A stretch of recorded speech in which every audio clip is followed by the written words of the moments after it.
All right, here with the head of MF Pro, my man Ameer Abdullah, and my man Nico Ali Walsh, obviously grandson of Muhammad Ali and middleweight as well. Nico, man, just to start with you, did you find it all ironic that you're sitting across from Nick Khan arguing for a legislature in your grandfather's name while, you know, his grandson is an active fighter opposing it in front? And also the point of bringing up how your father fought 4 times in 70, or your grandfather fought 4 times. But one fight was with Don King, and then the other was with Bob Arum. And then earlier in his career, he had fights without either one of them, fighting like with Madison Square Garden Associates. These are all things he wouldn't have been able to actually do. I already know where you're going right, with this. Right, I already right. know what you're going with So this. just, What does that tell you? Yeah. What did my grandfather have that allowed him to fight that many times? Freedom. He had the freedom to do that. And under what they're trying to propose, the current Revival Act, you would not have that freedom. There's a lot of freedoms that would be taken away from the boxers, as you know. Yeah, because, you know, one fight is with Don King, the Rumble in the Jungle, and then the next year, the Thrilla in Manila, and your grandfather was able to kind of make these guys have to bid against each other and even get creative with the promotion of the fight, and then he could see to it which one he thought was the better deal, right? And that's what it comes down to. Fighters are supposed to have that bargaining power. They're supposed to have that leverage, that negotiation power. When you're under one system that will control everything, you lose that leverage, you lose that negotiation power, and you're fighting for them now. And that's what the current Revival Act is trying to bring to boxing. Ameer, you know, and while Nick's making the point about 4 fights in a year, I went and checked their middleweight, lightweight, and heavyweight champions all fought once last year. So, you know, it seems like they deal with the same issue that happens in boxing, which is once a guy makes a certain amount of money and becomes a certain stature, he's not tending to fight 3 or 4 times a year. I give Nick a lot of excuses because, you know, he's in multiple sports, and sometimes, you know, the channels get crossed and whatnot. And he's very good at what he does, and is a very, very intelligent man.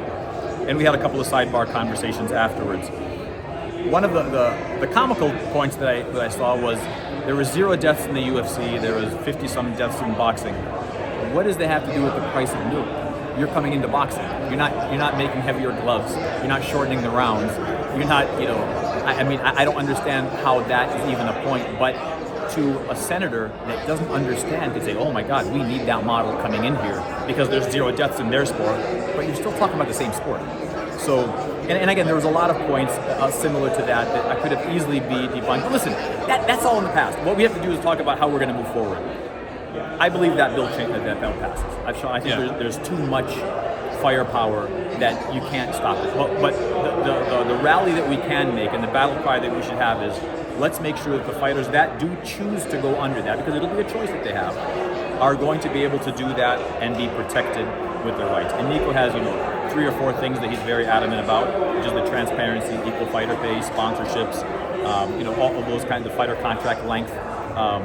And I think if those get changed, then great. Then, you know, add another league in, and let's see how it runs. And you'll have the Zuffa train, and you'll have the DAZN train, and it'll be, or the traditional boxing sense, because, you know, the PBC isn't under that yet. But, you know, you'll see those 2 different parallels going, and we'll see how it works out. They, you know, obviously they think of themselves as the NFL, NBA, NHL equivalent of combat sports, as people call it these days. But because Nick, he winds up saying, you know, we have transparency. Everybody knows publicly what our deals are and all that, but they also fought in government to make sure that fighters' purses aren't disclosed. And obviously, I believe they don't share the per event revenue with fighters. Is that correct? I don't know the details. I don't want to misspeak on that. Yeah. I will tell you that there's a lot of changes that need to happen, and I think the number one point, Nico, not to speak for you, is the transparency and how that's divided and how it's allocated. You know, fighters under that $375 million lawsuit are being given funds because they were underpaid, undervalued based on the revenue that they generate. So that means that there is a case for equal pay and that transparency to see that they brought an X amount of percentage based on their NIL, and now they have to be compensated for that. So changes have to be made. I'm hopeful that before this thing passes, that the Senate can see that these are the changes that have to be made, and it does happen. You know, just to get deeper, even a little beyond boxing about all this, and I believe you're a proud Muslim too, right, Nico? Of course. And obviously Amir is too, and Amir does some great work in the Middle East. He's been in Saudi. He does work with Bahrain. But that said, for an American company to be subsidized by a foreign country in Saudi and to try to change U.S. legislature, is that not, I don't know, okay, ultimately? So, look, I'm like you said, I'm a proud Muslim, Arab descent. I was born and raised in New York. I'm a proud American, so I want to make sure that I'm very clear in saying that. And I believe we live in the greatest country in the world. Foreign investments are everywhere. Yeah. Donald Trump has massive investments in the Middle East. I don't think Middle East injunctions of cash are bad. I think it's easy to be able to watch some of those old Schwarzenegger movies, True Lies, and see the Arabs with a heavy accent saying, "We must destroy America." That's not the case. The case is that they did put on the best fights that we've had. They did put on some of the fights that we couldn't have had without them. So let's be clear in that. Maybe they overpay for that. Maybe was it done structurally outside of what we would have wanted to see, so it could have some kind of a linear growth from the infrastructure of it being built, grassroots? Maybe, and mistakes could have been made there. But do I think it's bad to have foreign investment come in and help the sports grow? I don't, because we needed that in boxing. We wouldn't have had the fights that we had if we didn't have that. And you saw, there wasn't one promoter that said, "I don't want to take that." No, right. Including Oscar. Jumped. Yeah, Everybody Oscar. jumped at us. Let's be, let's call it what it is. Right. Everybody did. And in the beginning when I met with them, I had told them there's different alliances and allegiances, and they cut me off. And they said, "Listen, everybody will come for the money." And it's true.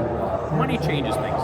And I don't think when you say that, and I want to make sure, and I'm saying this respectfully to you, Sean, I don't think that the propaganda of Middle Eastern money and Saudi money in sports watch, I don't believe any of that bullshit. Because if we want to get political, no country is safe from having political catastrophes and allowing maybe saying, hey, we're going to allow spoiled milk to come into a country, but on the other side of it, we're going to give $10 billion a year to continue a genocide. Like, without getting political, everybody's to blame at some level.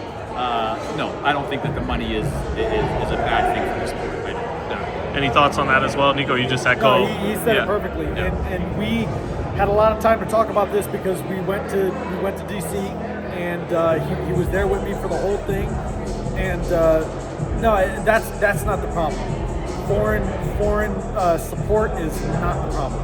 Yeah. Did you guys feel though the game was a little rigged from the outside? When you have one of the three senators pitching a WrestleMania, it's politics.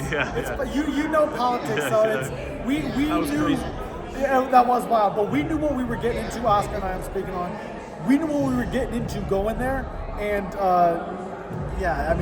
politics it's about who you know. I think that was an out the gate question.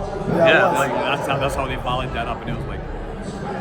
Once upon a time, that pitch would have happened behind closed doors, not in front of cameras and everybody. Yeah, You're fine. 100%. So, so from what I hear correctly from both of you guys, though, now you're accepting the reality that this thing will pass, and It'll pass. And I believe and I have faith that they're going to do the right thing to be able to change certain provisions on that, protect the fighters, do what's best for them. And listen, it's great.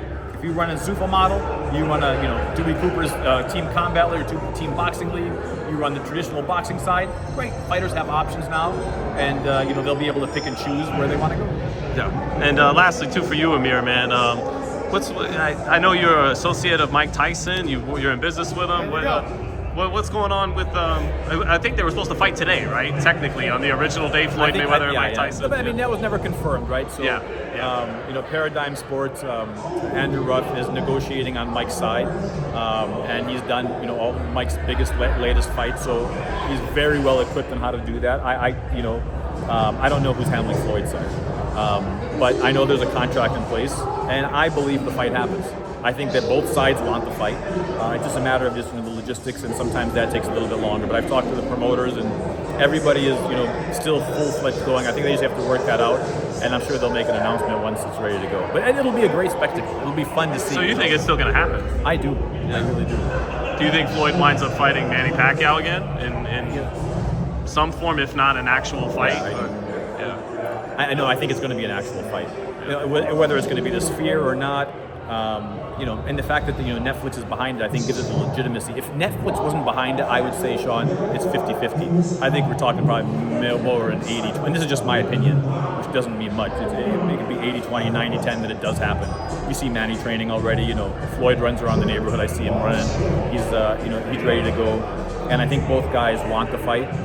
Maybe need the fight, but they want the fight for sure. Yeah, and I saw, I think it might just have been as much as a rumor today on the internet about Mike, his people suing Jake Paul for, did you see that rumor on the? I saw it, Yeah. I've heard nothing about it. I talked to Mike today, but I don't have any comment on that. Yeah, no, all right, thanks Amir. Good catching up with you guys, man. Good seeing you.